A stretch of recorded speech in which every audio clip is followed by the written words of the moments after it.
Meno Jan Nehera dnes pozná len málo kto. Pritom vybudoval jednu z najväčších módnych značiek v Československu svojej doby. Prišiel so systémom predaja oblečenia, ktorý dnes používajú najväčšie svetové značky. Napriek tomu jeho meno takmer zmizlo z histórie.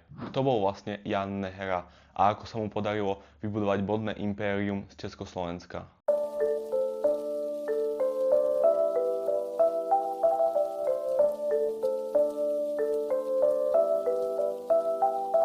Jan Nehera sa narodil 31. decembra 1899 v malej obci Kostelec na Hané.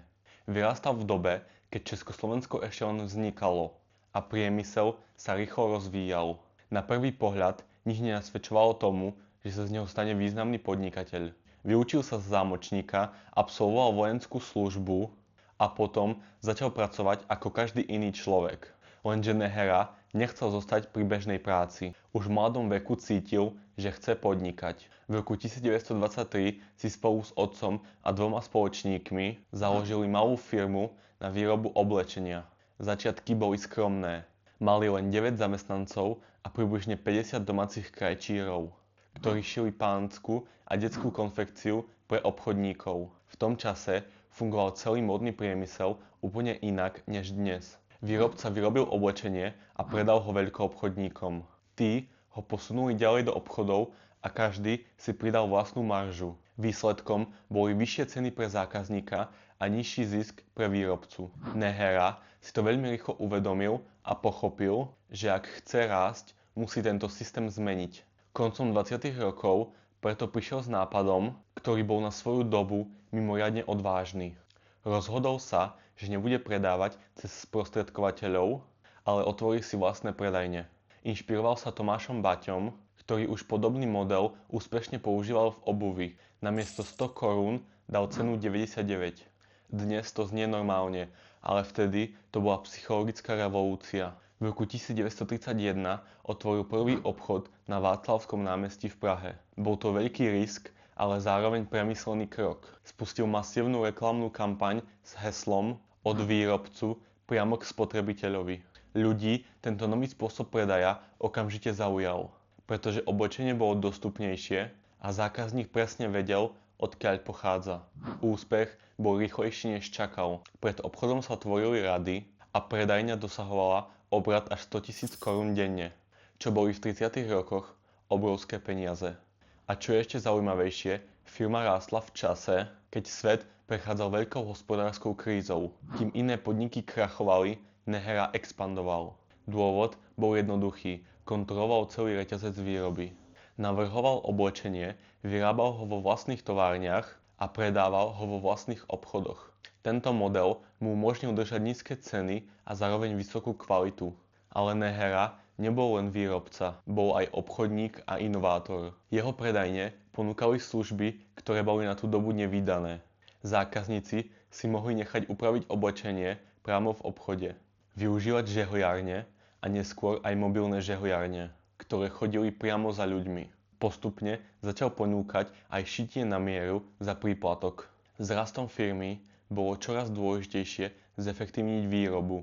Preto Jan Nehera vycestoval do Spojených štátov, kde študoval fungovanie továrny Henryho Forda. Ten preslávil pasovú výrobu automobilov. A Nehera si z jeho systému odniesol množstvo poznatkov, ktoré následne zaviedol aj vo svojich závodoch. Výsledky sa dostavili veľmi rýchlo. Už v roku 1935 zamestnával približne 1000 ľudí a jeho sieť tvorilo 76 predajní po celom Československu. O rok neskôr začal expandovať aj do zahraničia. Postupne otvoril obchody vo Švédsku, Norsku a neskôr aj v Afrike. Na vrchole svojho podnikania vytvoril viac ako 130 predajní na 3 kontinentoch. Takýto rýchly rast však priniesol nový problém – nedostatok kvalifikovaných pracovníkov. Nehera si uvedomoval, že bez šikovných ľudí nebude môcť svoju firmu ďalej rozvíjať. Preto v roku 1937 založil vlastnú školu s internátom, kde pripravoval budúcich zamestnancov. Nebudoval len úspešnú firmu, ale vytváral systém, ktorý mal fungovať aj v budúcnosti. Z malého československého podniku sa stala medzinárodná módna značka. A to všetko v priebehu niekoľkých rokov. Lenže potom prišla druhá svetová vojna. Nacistická okupácia znamenala pre jeho firmu katastrofu. Továreň mu bola zobratá a samotný Nehera skončil vo väzení. Po vojne sa situácia však nezlepšila. V roku 1945 bola jeho spoločnosť znárodnená a začlenená do štátneho podniku OP Protejov. Nehera tak prišiel o všetko, čo budoval celý svoj život. Rozhodol sa preto odísť do zahraničia. Usadil sa v marockej Casablanke, kde si ešte raz založil menší odevný závod. Už to nebola svetová značka, ako kedysi, ale stále pokračoval v tom, čo vedel najlepšie. V podnikaní. Zomrel v roku 1958 vo veku 58 rokov.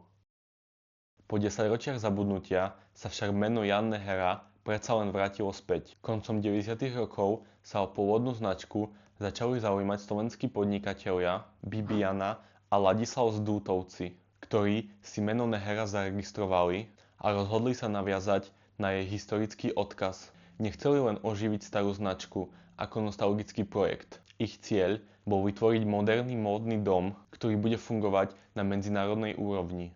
V roku 2014 sa značka Nehera oficiálne vrátila na módnu scénu.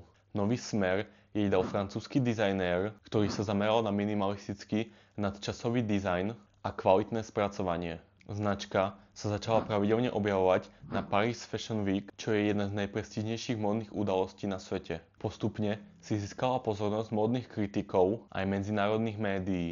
Dnes patrí medzi značky, ktoré reprezentujú slovenský dizajn v zahraničí a pokračuje v odkaze pôvodnej československej tradície. Aj keď dnešná Nehera funguje v úplne inom svete než tá z 30. rokov, jedno zostáva rovnaké. Myšlienka jednoduchosti, priamého vzťahu so zákazníkom a dôraz na kvalitu, ktorú kedysi zaviedol Jan Nehera, je stále cítiť v každej kolekcii. Takže ak sa ti toto video o československej značke Nehera páčilo, nezabudni ma podporiť lajkom, komentárom a odberom a vidíme sa pri ďalšom videu.